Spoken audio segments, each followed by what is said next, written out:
दोस्तों, अगर आप भी अपनी समस्याओं से परेशान हैं, अपने दुखों से परेशान हैं, तो आज की यह कहानी सुनने के बाद आप भी अपनी सारी समस्याओं का समाधान कर पाएंगे, अपने दुखों से मुक्त हो पाएंगे।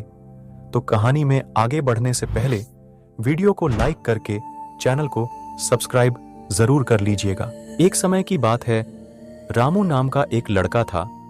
उसकी आर्थिक स्थिति कुछ खास अच्छी नहीं थी।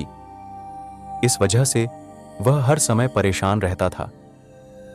घर जाते समय उसे एक सज्जन पुरुष मिले। उन्होंने युवक से कहा कि अगर तुम्हें जीवन में धन कमाना है तो इसके लिए किसी साधु या ज्ञानी पुरुष की राय लो। इसके बाद युवक ने मंदिरों के चक्कर काटने शुरू कर दिए। उसे जहां कहीं भी कोई बाबा मिलते, वह उनके द्वारा बताए गए उपायों को करता। बदले में उन्हें अच्छी खासी दान दक्षिणा भी देता। लेकिन समय के साथ उसकी परेशानियां कम होने की जगह बढ़ती ही जा रही थीं। साथ ही उसका धन भी कम हो रहा था।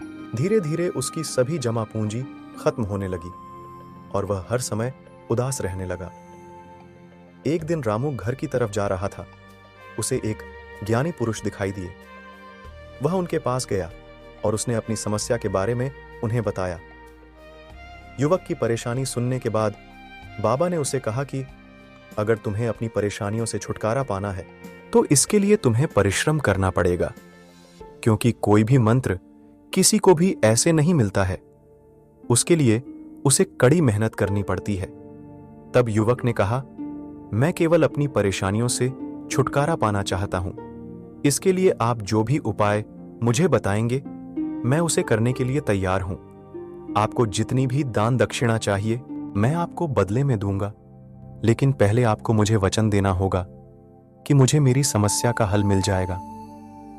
इसके बाद बाबा ने उसे कहा कि जब तुम यहां से अपने घर जाओ तो पूरे समय केवल एक ही बात तुम्हें बार बार अपने मन में बोलनी है कि मैं सुखी हूं, मैं सुखी, चाहे कुछ भी हो जाए। तुम्हें अपने मन से इस बात का ध्यान नहीं हटाना है। युवक ने कहा कि यह तो बहुत आसान है, क्या इससे मेरी समस्या का समाधान मुझे मिल जाएगा? तो बाबा ने कहा, तुम एक बार प्रयास करके देखो। बाबा की बात सुनने के बाद युवक वहां से चल पड़ा। लेकिन जैसे ही युवक जाने के लिए मुड़ता, तभी बाबा ने उसे कहा कि बच्चा, जब तुम इस मंत्र का जाप करो तो याद रखना कि तुम्हारे मन में बंदर का ख्याल ना आए, तभी यह उपाय सिद्ध होगा। बाबा की बात सुनने के बाद युवक वहां से चल पड़ा।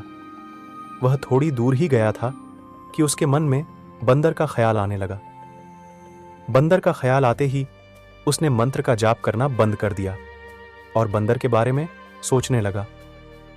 थोड़ी देर बाद उसे फिर ख्याल आया कि उसे मंत्र का जाप करना है, तो वह कहने लगा, मैं सुखी हूं, मैं सुखी हूं। लेकिन कुछ दूर चलते ही उसे एक बंदर दिखाई दिया। इससे फिर से उसके मन में बंदर का ख्याल आ गया और उसने मंत्र का जाप करना छोड़ दिया। घर पहुंचने के बाद भी युवक के मन से बंदर का ख्याल नहीं गया। वह पूरी रात बंदर के बारे में सोचता रहा। अगले दिन जल्दी उठकर वह फिर से उसी बाबा के पास जा पहुंचा और उन्हें पूरी बात बताई। युवक की बात सुनकर बाबा मुस्कुराने लगे और उन्होंने कहा, बच्चा, यह मन का जाल ही तो है जिसे तोड़ना आसान नहीं है। बंदर तो तुम्हारे आसपास पहले भी थे जब तुम यहां पर आए थे, लेकिन उस समय तुमने उन पर ध्यान नहीं दिया।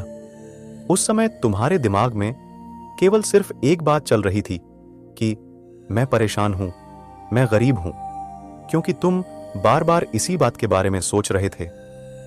बाबा ने आगे कहा, जब व्यक्ति एक ही बात के बारे में बार बार सोचता है तो वह चीज उसके मन और दिमाग में बैठ जाती है। ऐसे में उस बात से निकल पाना मुश्किल हो जाता है। इसलिए कहा जाता है कि व्यक्ति जिस चीज से छुटकारा पाना चाहता है वह उसके मन में बैठ जाती है। अगर आप बार बार यह कहेंगे कि मैं सुखी हूं, मैं सुखी हूं, तो इससे भी कोई फायदा नहीं होगा। जब तक आप अपने मन को यह बात नहीं समझा देते कि हां, वाकई में मैं सुखी हूं, बाबा की पूरी बात सुनने के बाद युवक ने कहा, बाबा, यह मंत्र हमारे मन में कैसे बैठेगा? तो इस पर बाबा ने कहा, बच्चा, जब तक तुम अपने दुखों के बारे में सोचते रहोगे तब तक वह तुम्हारे जीवन में आते रहेंगे। जब तुम उन दुखों के बारे में सोचना छोड़ दोगे, उनसे छुटकारा पाने के बारे में बात नहीं करोगे, तो वह तुम्हारे मन में भी नहीं आएंगे। ऐसे करके धीरे धीरे आपको अपनी उस समस्या से छुटकारा मिल जाएगा। इसलिए अगर आप भी अपने दुखों से छुटकारा पाना चाहते हो तो सबसे पहले उनके बारे में सोचना छोड़ दें, उन्हें इग्नोर करें। अगर आप इस मंत्र का नियमित रूप से पालन करते हैं तो आप भी जीवन में कुछ बड़ा हासिल कर सकते हैं। आप भी अपने दुखों से मुक्त हो सकते हैं।